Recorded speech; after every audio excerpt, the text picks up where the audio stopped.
कुत्तों को पता चले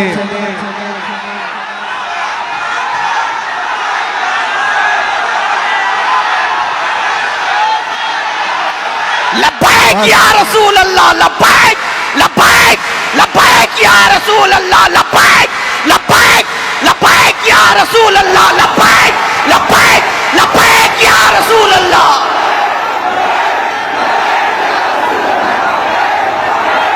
तवज्जो, अब बात समझ में आ रही है। लोग हमसे कहते हैं जलसों में जाने से क्या होता है। मैं यही कहता हूं, एक जुमले से जब इतनी जान आ जाती है,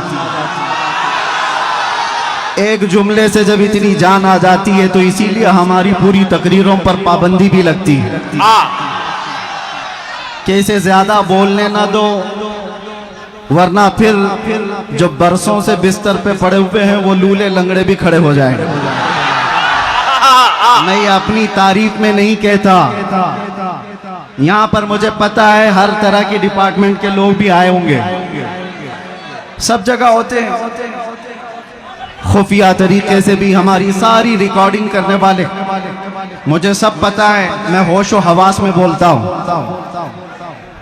मैं आज एक जुमला किसी साहब को पहुंचाना चाहता हूं। मेरे जेल में अंदर जाती ही चौकी पर पकड़कर मुझे तंज कसते हुए उसने कहा था, अच्छी तरह से हमने तुम्हें दिखा दिया, अब कितना बोलोगे, और अच्छी तरह से तुम्हारी यहां पर दुर्गत बन गई है, 6 महीने 8 महीने गुजर गए, अब इसके बाद तो ठंडे पड़ी जाओगे। बहुतों को हमने यहाँ देखा है, आने के बाद सब गोशा नशीन हो जाते हैं। वो साहब तक मेरा पैगाम पहुंचता है तो मैं आज उनको जवाब दूंगा, तुम्हारी सोच के सांचों में ढल नहीं सकता, तुम्हारी सोच के सांचों में ढल नहीं सकता, जुबान काट लो लहजा बदल नहीं सकता। मुझे भी क्या मोम का पुतला समझते हो, मुझे भी क्या मोम का पुतला समझते हो, तुम्हारी लौ से ये लोहा पिघल नहीं सकता। क्या कहने, जिंदाबाद। इश्क रसूल सल्लल्लाहु ताला अलैहि वसल्लम की गर्मी लेकर जो चलता है, उसे किस बात का खौफ है, किस बात का डर है। कल भी हम यही कहते थे, खौफ ना रख रजा जरा, तू तो है आब्दे मुस्तफा, तेरे लिए अमान है, तेरे लिए अमान है। आज भी हम यही कहेंगे। मैं नौजवानों को एक बात बताने के लिए आया हूं, ऐ अजीजों, मैदान में बैठकर नारे लगाना यह अलग बात है, मुस्तफ़ा करीम सल्लल्लाहु ताला अलैहि वसल्लम से इश्क का दावा करते हो तो ये इश्क बड़े इम्तिहान भी लेता है, ये मोहब्बत बड़े इम्तिहानात लेती है। अगर उन सारे इम्तिहानात के लिए तैयार हो तो लब्बैक का नारा लगाओ, वरना सारे नारे तुम्हारे सिर्फ दिखावे के हैं। तुम्हारा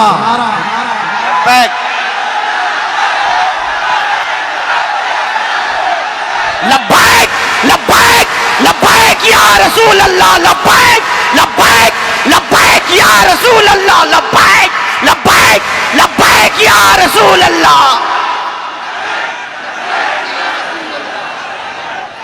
तवज्जो, आपसे मैं बदगुमान भी नहीं, उड़ीसा वाले और खास तौर पर रावरकिला वाले 2 घंटे के मेरे सफर में हमारे साथ रकीब खान साहब ने बहुत कुछ आपकी दास्तानें सुनाई। कई लोग अंदर जाते हैं आते हैं, अंदर जाते हैं आते हैं। बहरहाल यहाँ का माहौल है अगर, तभी मैंने समझा कि इतने दूर दराज उड़ीसा के लोग मुझे क्यों बुला रहे हैं, इसलिए कि बुज़दिल लोग जल्दी मुझे बुलाते भी नहीं।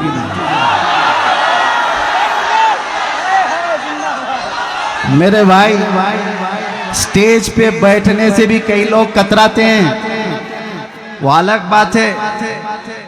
कुछ लोग नीचे सेल्फी ले लेंगे, स्टेज पर बैठने के लिए मैंने महसूस किया है कई लोग डरते हैं कि कहीं हम पर भी केस ना हो जाए। आपको पता है, करीब में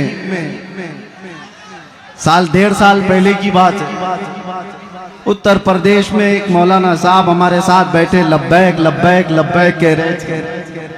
दूसरे दिन उनको थाने बुला लिया गया। वो डरे सहमे हुए गए, जो भी रिपोर्ट हुई। रात को मुझसे कहने लगे फोन पर कि हजरत मेरे साथ तो ऐसा हो गया, ऐसा हो गया, ऐसा हो गया। ये मेरे तो अंदर जाने से पहले की बात।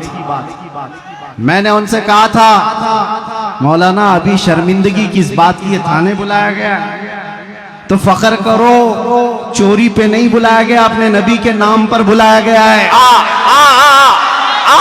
क्या कहने, किस बात का डर है? इसीलिए मैंने कैद खाने में अंदर बैठ करके एक कलाम लिखा था जिसका ये शेर था, फख्र है इस बात पर कैदी बना हो उस नाम पर, फख्र है इस बात पर कैदी बना उस नाम पर, ये तो है सुन्नत बिलाली बन गई किस्मत मेरी, ये तो है सुन्नत बिलाली बन गई किस्मत मेरी। बेड़ियां हाथ में क्या गर्दन में भी डाल दो आप, है उन्हीं के नाम का सब जिंदगी और मौत मेरी। इसलिए करता है झूम कर सलमान अब, कैद थी ना जेल था, जेल थी ना कैद थी, बढ़नी थी बस इज्जत मेरी। ये एक रिहर्सल था, कैद थी ना जेल थी, बढ़नी थी बस इज्जत मेरी। अल्लाह करीम किस रास्ते से गुजारता है और कहां तक पहुंचता था। हम तफसीर पढ़ते थे कुरान अजीम में, सूरह यूसुफ को सैयदना यूसुफ अलैहिस्सलाम के भाइयों ने कुएं में डाला था, लेकिन अल्लाह करीम ने इंतजाम फरमाया, वो निकाले गए, बाजारे मिस्र में बेचे गए, फिर जेल भी गए। तकरीबन 10 साल से ज्यादा जेल काटी बगैर किसी गुनाह के, बगैर किसी जुर्म के। सबर आसान नहीं होता मेरे अजीजों, जेल के अंदर एक दिन जो साल भर के बराबर लगता है। उस नबी को याद करके बाहर रह करके वो फील नहीं कर सकते थे कि कैसा कैद काटा होगा बगैर जुर्म के। और उसके बाद वापस आते ही रब तबारक व तआला ने उनको वजीर आजम की कुर्सी पर बिठा दिया। जेल से निकले सीधे बादशाह के वजीर आजम की कुर्सी पर। ये मरहले होते हैं। रब तबारक व तआला फरमाता व कज़ालिका मक्कन्ना ली यूसुफ फिल अर्द, इसी तरह से हमने जमीन में यूसुफ को तकवीयत दी, करार दिया। ये रब के फैसले हैं। इसीलिए मैं कहता हूं मुझे जरा बराबर भी आर और ऐब महसूस नहीं होता। जेल में जाकर के आने वाला मुंह छुपा कर घूमता है, वो डर डर करके घूमता है, इज्जत चली गई, जेल चले गए थे। कसम रब्बे जुल जलाल की एक दिन भी ऐसा ख्याल नहीं आया, एक दिन भी ऐसा ख्याल नहीं आया। बल्कि मैं दुनिया को ये दिखाता हूं ये दीवानों का हुजूम क्यों है। आज दुनिया सेलिब्रिटीज को देखने के लिए भीड़ लगाती है और ये दीवानी उम्मत है मुस्तफा के कैदी को देखने के लिए भीड़ लगाती है। मिजाज कुछ और है, उम्मत का मिजाज कुछ और है।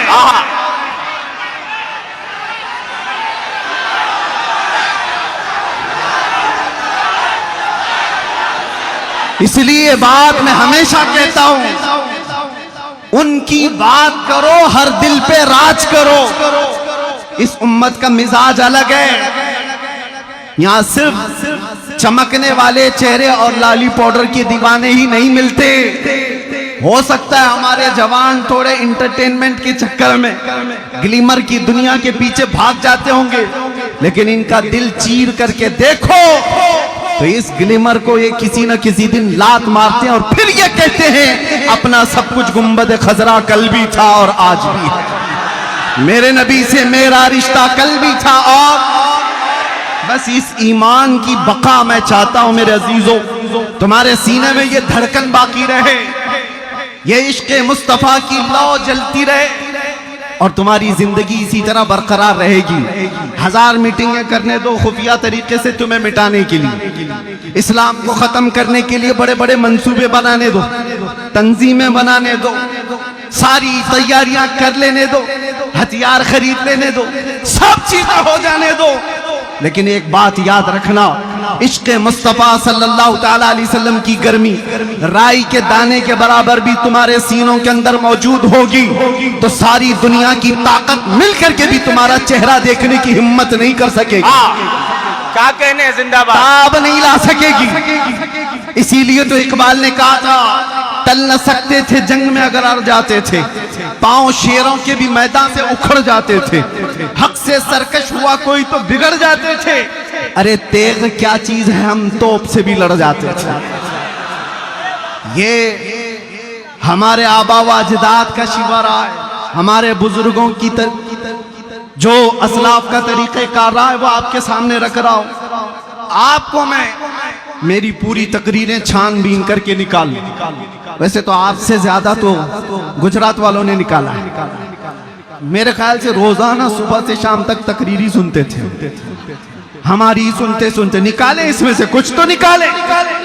निकालते रहे। बहरहाल मैं एक बात बताऊं, पूरी तकरीरों में मेरे कहीं पर भी बताओ, क्या मैंने तुम्हें नेजा, बंदूक, बारूद, बम, ये सारी चीजें हथियार जमा करने के लिए कभी एक बार भी कहा?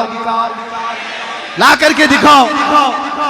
इसलिए कि हम उस गरीब नवाज के गुलामों में से हैं जो हिंदुस्तान आए थे तो गुदड़ी पहन करके आए थे और आज लाखों दिलों पर राज करते हैं। वो कौन सा तोप लेकर के आए थे, कौन से बंदूकें उठा करके आए थे? हाँ, उस जमाने में और भी बादशाह आए थे। शिहाबुद्दीन गौरी शिकस्त खा करके वापस जा रहा था, गरीब नवाज से मुलाकात हो गई थी। 8 फकीरों की जमात आ रही थी। उसने पूछा कि कहाँ जा रहे हैं? बाबा ने कहा हिंदुस्तान फतह करने जा रहे हैं। जो राजे महाराजों से लड़ करके वापस जा रहा था शिकस्त खा करके, वो 8 फकीरों की जमात को देखकर कहने लगा कि आपके पास क्या है जो आप मुल्क हिंद की फतह की बात कर रहे हो? सरकार गरीब नवाज ने फरमाया, तुम में हम में फर्क ये है, तुम हथियारों पे भरोसा करते हो, हम अल्लाह की जात पे भरोसा रखते हैं। मैं आपको भी यही कहता हूं।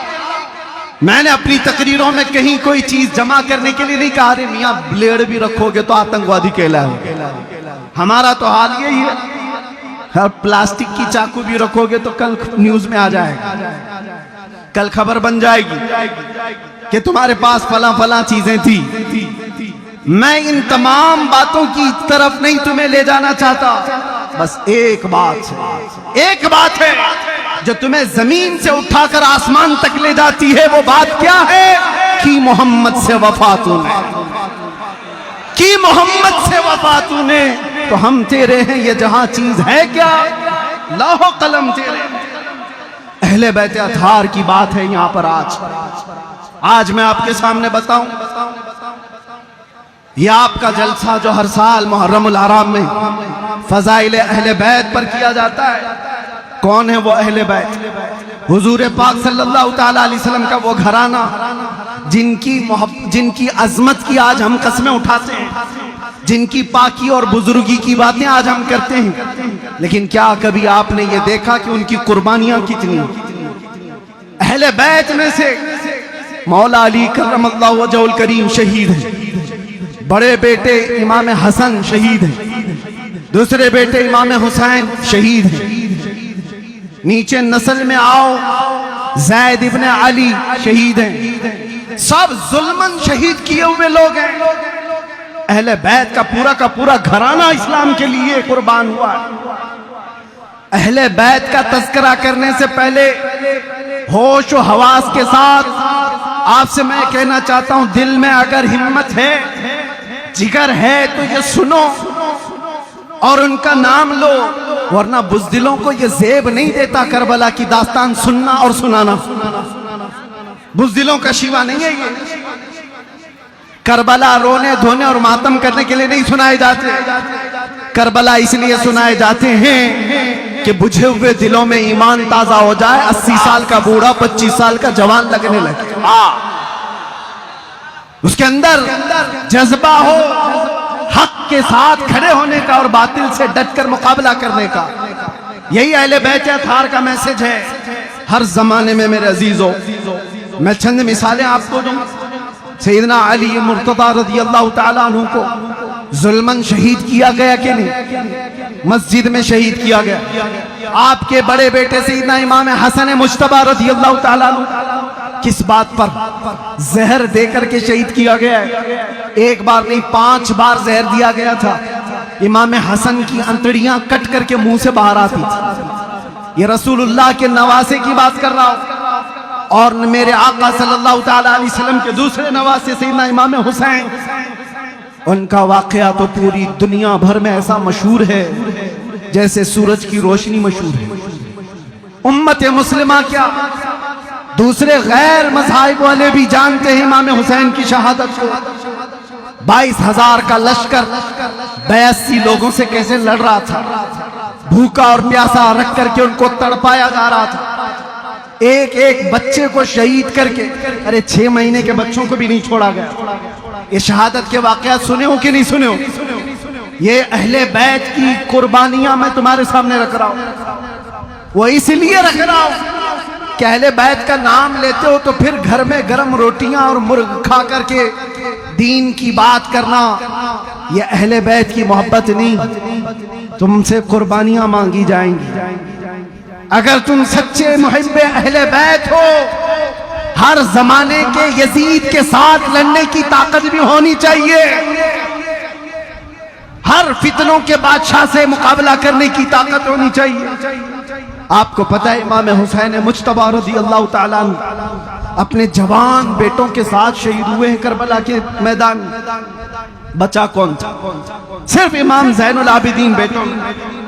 और उसके बाद आपकी औलाद हुई। इमाम ज़ैनुल आबिदीन के बेटे थे सैयदना ज़ैद, जो इमाम बाकर के भाई हैं। सिर्फ और सिर्फ 40 साल की उम्र में वक्त के बादशाह, उसके फितनों के मुकाबिल में आपने अलल ऐलान लोगों को जगाना शुरू किया। रसूलुल्लाह के घर वालों की आदत ही है, वो दीन इस्लाम पर कभी धब्बा बर्दाश्त नहीं कर सकते। आज भी होना यही चाहिए। जो सादाते किराम हैं, गद्दी नशीन हैं, उनकी कुर्बानियां भी दी जाएंगी। और अगर वो बाहर आकर अवाम में बेदार करने का जज्बा नहीं रखते तो फिर आपकी तरफ से भी लोग सवालिया निशान उठाएंगे। एक तरफ तो रसूलुल्लाह का घराना, सबसे बड़े सज्जादा नशीन तो इमाम हुसैन, उनसे बड़ा कौन है? लेकिन अपना पूरा खानदान लेकर के मैदान में आए। चाहते अगर वो तो अपना घर बचा करके यजीद की तरफ से हर महीने इनाम भी ले सकते थे, मनसब भी मिल सकता था, कोई किसी शहर का गवर्नर भी बनाया जाता। लेकिन आपका मकसद सियासत हासिल करना ही नहीं था, खिलाफत हासिल करना ही नहीं था। आपका मकसद यह था कि क़यामत तक आने वाले मुसलमान कभी किसी जालिम को इमाम तस्लीम ना करें। यह हुसैनी मिजाज है। आज हम अपनी मस्जिदों में क्या किसी शराबी को इमाम बनाते? क्या किसी चोर को इमाम बनाते? नहीं बनाते। ये दिया हुआ मिजाज इमाम हुसैन का है। अगर वो इमाम मान लेते यजीद को तो हम भी कहते हमारी मस्जिद का इमाम चोर जानी हो जाए तो क्या फर्क पड़ता है? रसूलुल्लाह के नवासे जब उसको इमाम मान सकते हैं। इस मिजाज को वहीं पर खत्म किया गया। मैं हजरत ज़ैद इब्ने इमाम ज़ैनुल आबिदीन की बात कर रहा हूँ। सिर्फ 40 साल की उम्र में हुकूमत के खिलाफ जब खड़े हुए थे, कितनी आजमाइशें हुई थी। कूफा वालों ने उनको भी बुलाया था। 50,000 लोगों ने हजरत ज़ैद के हाथ में भी बैत की थी। कूफा वालों की आदत ही है। और उसके बाद बनु उमैया का जालिम बादशाह हिशाम बिन अब्दुल मलिक, आपको कत्ल करवा दिया रास्ते में। आपका सर अलग किया गया।